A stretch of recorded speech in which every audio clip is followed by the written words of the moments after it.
guys, I'm back for my Smackdown review, and as you can probably tell, I'm kind of dressed up, which means I'm going out like in less than an hour, so I haven't got time to do a long Smackdown review. I know I said that I was not going to have much time to do a Raw review the other day, but I ended up like rambling for ages, but I actually have other stuff to do before I go out and stuff, so yeah, it's just like raining, which is really annoying. I know you're probably most of you guys, so you don't get this, but why is it whenever you do your hair, it rains? It's just annoying. So yeah, I should just never do my hair. But anyway, I'm not going to turn this into a girly video because, you know, this is supposed to be about wrestling.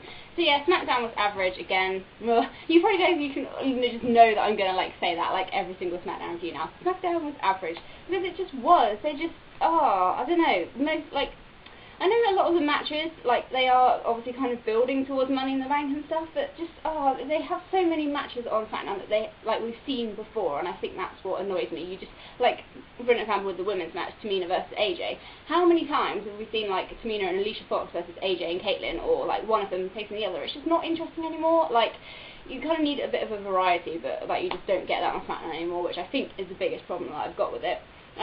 They had like all the competitors, minus Sheamus, for Money in the Bank, like in the ring, and Josh Matthews was kind of interviewing them and asking them like why they thought they were going to win or something along those lines, and it was a bit like, okay, it just looks so weird seeing like, obviously you got like Kane and like Wade Barrett, like big guys, and then like Heath Slater and Justin Gabriel, who you just know pretty much have no chance of actually winning. So like the Smackdown one, it's kind of, you can kind of predict like at least 2 or 3 of who could actually possibly win, and the rest of them are just like, no. But again, like I said, I'm going to talk about that in next week's videos. I will make my final prediction of who I think is going to win each Money in the Bank match. So I think Wade Barrett was in the middle of talking, and then Sheamus kind of interrupts and just takes out like everybody, says he's going to win Money in the Bank and cash.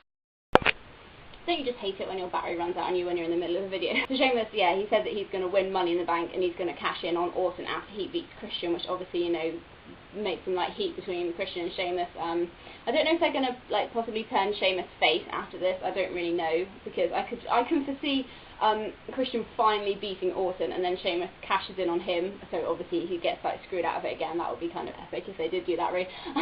Not that I'm, you know, a massive fan of Sheamus, but they do need some variety, and it'd just be funny to see Christian kind of lose like after he's like won, if you know what I mean.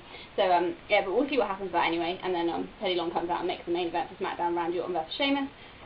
Tag team match is the first match. It's Cody Rhodes and Ted DiBiase against Daniel Bryan and Ezekiel Jackson.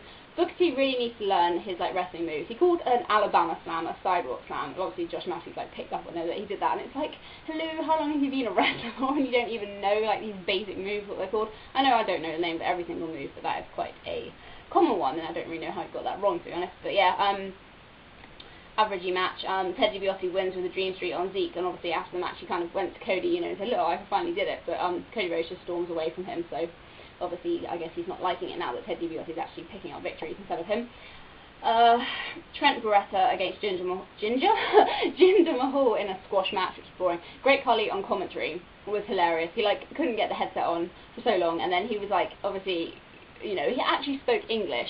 He spoke like 5 seconds worth of English, which I don't think I've ever heard him say anything in English before, so that was pretty impressive for Khali. But you know, it literally lasted 5 seconds, and then Jinder Mahal won anyway, so yeah, that was pretty much that. Like I already said, Tamina faced AJ. AJ actually won, which was surprising, but you know, I don't think she actually hit one proper move in that whole match. She did some punches, and you know, she like did something else, but she did like no wrestling moves, so it's a bit like, right, you're really a credible wrestler. But you know, I know I shouldn't be too harsh on them, they are new in the company, but I think it's just, that's why a lot of people had problems with like 1-2-1, like Tough Enough and competitions like that, because you know, they just get in there, but they can't really wrestle yet, so that's why they go so quick, because they haven't really had time, like the years experience that like the other wrestlers have had to really work on that technique and stuff, that they just don't really get anywhere. So yeah, Kane versus Mark Henry, average big man match, really, just, you know, nothing spectacular happened. Kane goes for the choke slam, but Mark Henry gets his leg on the rope, and he tries to put Mark Henry through the table, but Mark Henry blocks it, and then the World's Strongest Slam gets the win for Mark Henry. Oh, I don't know why it took me so long to say that. My brain has just like stopped working. But I think Kane actually did hit a choke slam on Mark Henry in that match, which was pretty impressive, to be fair. Tyson Kidd, haven't seen him for a long time. I wasn't even aware that he was still in the company, because obviously after like the Hart Foundation split up, he just kind of disappeared. But he faced Sin Cara. Sin Cara botched one move near the start pretty badly, but he actually did the top rope move that we haven't seen for ages.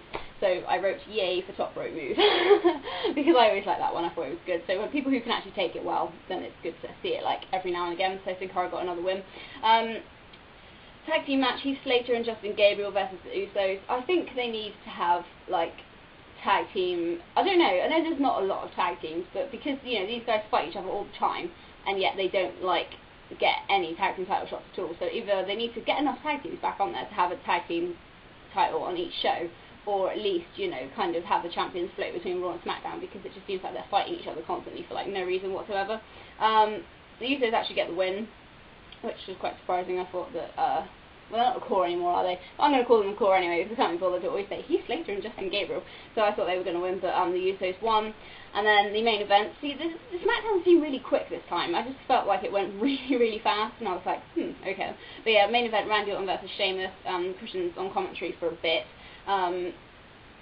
I don't know if anyone else did it. Like the sound, like halfway through, the sound and the picture was really out. Like you could hear like the wrestlers like bumping and stuff, and like even when they were like doing like just grappling, and it was like what is going on? But yeah, so Orton sets up like obviously when he goes down on like his fist and starts like banging the mat and stuff, setting up for the RKO. He goes to do that, but Christian interferes, so obviously Sheamus gets disqualified, and then Sheamus hits a bro kick on Christian because he's annoyed at him, and then Randy Orton ends up hitting the RKO on Sheamus anyway, and that's how it finishes with Randy Orton, standing above them, like holding the title. So yeah, average SmackDown. It wasn't bad, but it could have been better as well. Yeah, that's what I'm going to go for now. I'm going to predict that Christian will actually finally beat Orton, and then Sheamus will cash in right after, so that Christian only holds the title for like 5 minutes. So instead of like 5 days, this time he gets like 5 minutes. That probably won't happen, but that's my opinion of what it's going to. Anyway, I've spoken for like far too long. I really do have to go now. Sorry guys, but I will be back probably Tuesday this week for my SmackDown review, because I've actually got a week off work. Finally, it's been like 4 months. I finally got a week off, so I should be able to do that, and I'll try and do another video as well. But obviously, I'm doing Harry Potter on Friday. I'm so excited. You probably guys think less of me now, but I'm a complete Harry Potter geek. I own up to that 100%. I love it. I've watched it like since the beginning. I've read every single book loads of times. I love it. It's going to be awesome. I can't believe it's the last one. Anyway, I'll stop talking about Harry Potter now. So yeah, thanks for watching this video, and I will see you guys next time. Bye.